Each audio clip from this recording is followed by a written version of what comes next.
Students are always asking for samples. Well, what do you want exactly? And it's a fair question from their perspective.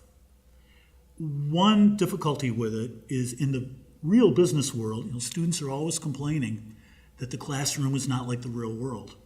Well, oftentimes, if an instructor tries to make it more like the real world, guess what? Students don't like that either. They might like it less. In the real world, very rarely will you get an opportunity to see a sample of exactly what your boss wants to see. So there's sort of a pro and con to showing examples to students.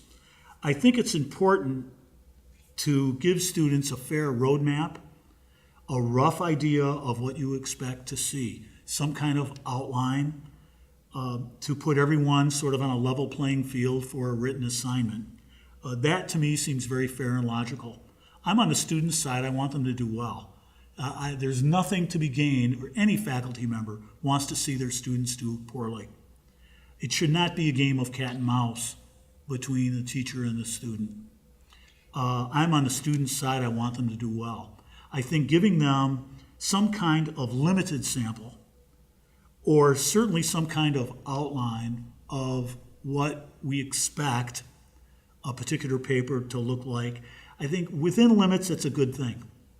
The danger would be in providing the students with so much detail. You've taken a lot of the potential creativity out of the assignment. That is, I'd like to give them a rough outline and have the students fill in the blanks.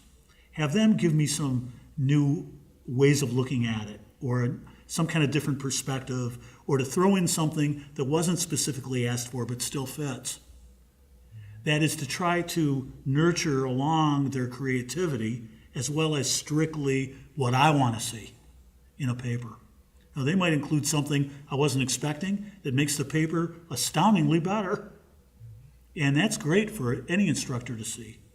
Years of trial and error teaching, years of finding out exactly where those boundary lines are as I create that avenue for them to drive down. Too wide, no good either, they get lost. Too narrow, okay, they're giving me exactly what I want, but all they're doing is jumping hoops. I'm not seeing enough creativity, which wouldn't be their fault if my boundaries were too narrow. It's my fault.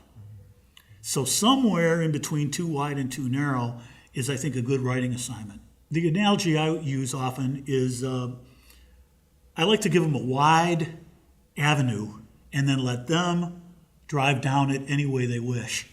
So I like to give them broad limits, but then give them a lot of leeway to be creative within those limits. I don't want to tell them precisely what I want.